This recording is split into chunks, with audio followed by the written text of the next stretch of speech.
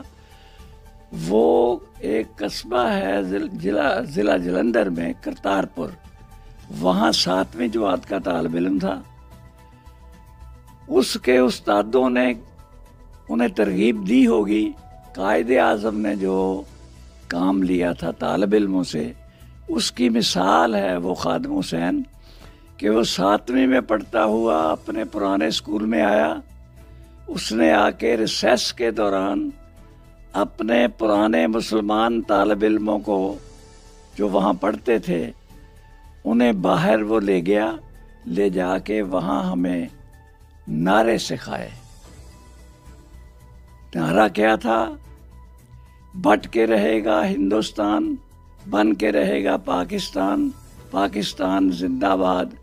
اس نے مسلمان طالب علموں کو ہمیں حالانکہ وہ خود بچہ تھا، طالب علم تھا، 7ویں جماعت کا طالب علم تھا، وہ اپنے پرانے پرائمری اسکول میں آیا، وہاں مسلمان بچوں کو علیحدہ کر کے اس نے پورے جذبے کے ساتھ ہمیں یہ نعرے سکھائے اور یہ کہا کہ جب بھی آپ نے اسکول سے نکل کے واپس گھروں کو جانا ہے یہ نعرے لگاتے جانا ہے، اور جب گھر سے اسکول آنا ہے تب بھی یہ نعرے لگانے ہیں، اپنے گھروں میں جا کے یہ نعرے لگانے ہیں۔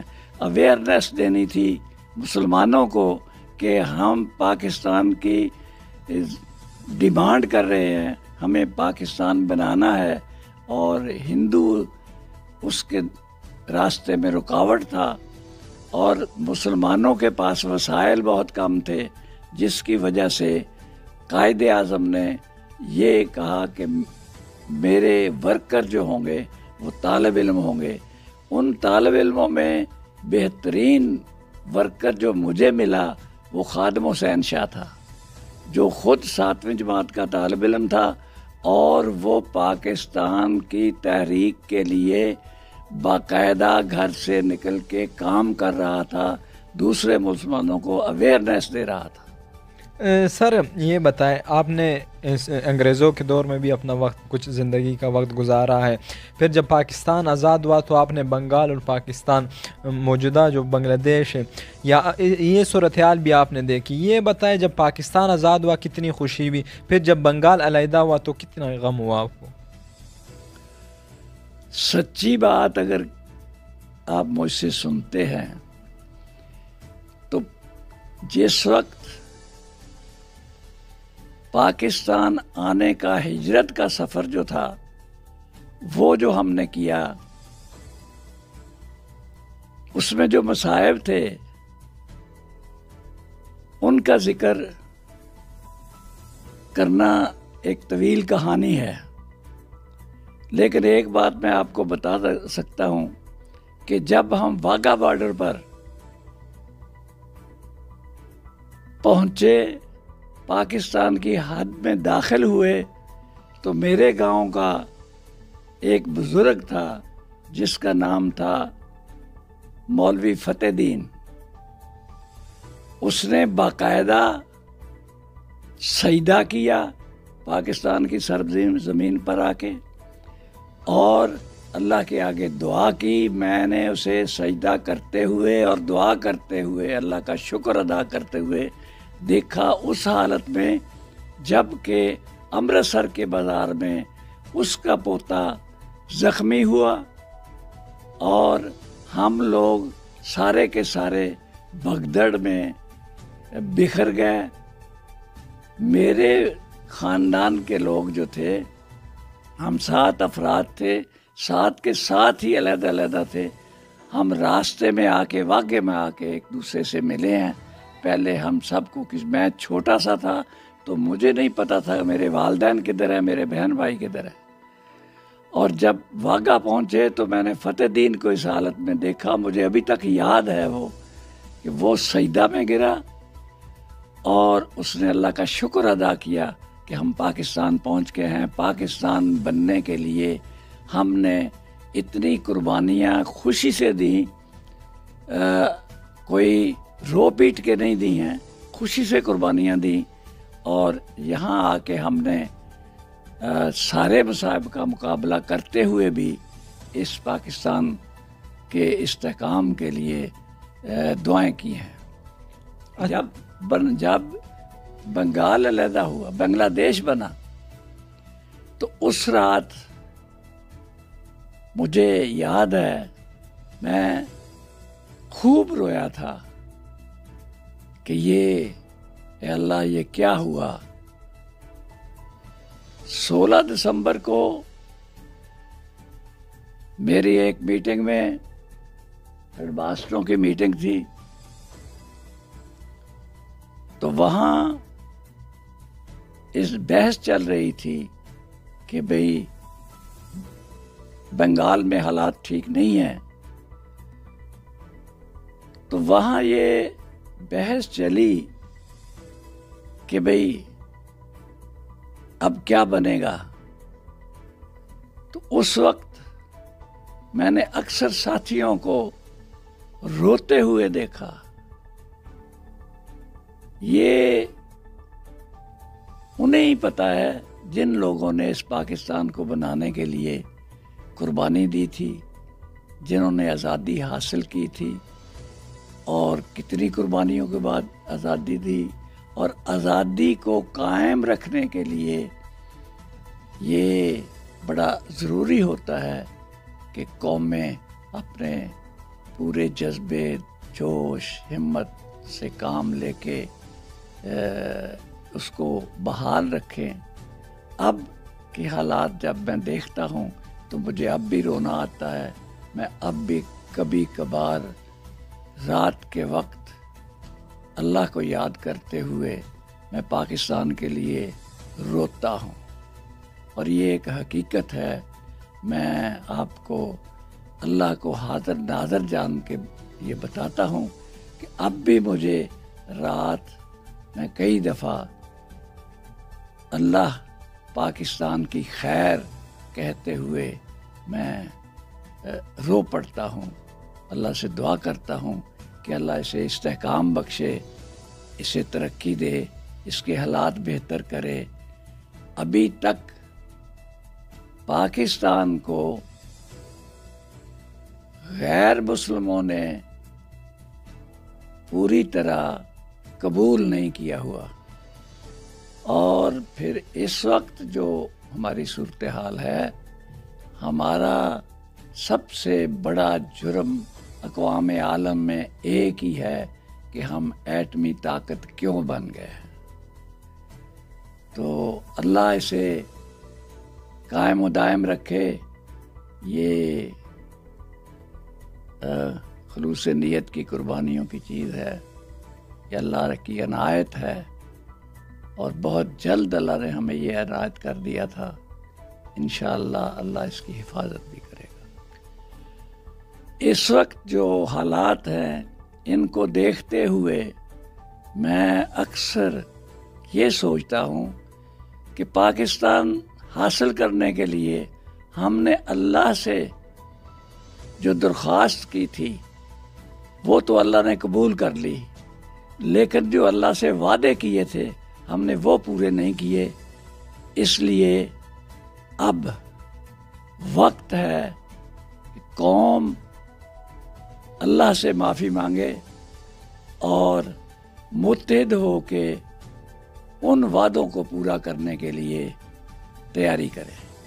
اللہ ہمارے ملک پاکستان کو سلامت رکھے۔ یہ وہی لوگ ہیں جنہوں نے اس ملک کی آزادی کے لیے قربانیاں دی، اور ان کا کہنا ہے کہ ہمیں معافی مانگنی چاہیے کہ اللہ ہم جو گناہ کر رہے، اللہ ہمارے گناہوں کو معاف کرے اور اس ملک کو سلامت رکھے۔ یہ تھے چودھری محمد طفیل صاحب، جنہوں نے صرف 23 سال کی عمر میں یہ ہیڈ ماسٹر مقرر ہوئے، اور 37 سال بطور ہیڈ ماسٹر انہوں نے اس ملک کے لیے تعلیم کے لیے خدمات سر انجام دی۔ ان کی تعریف کسی سے ڈکی چھپی نہیں ہے۔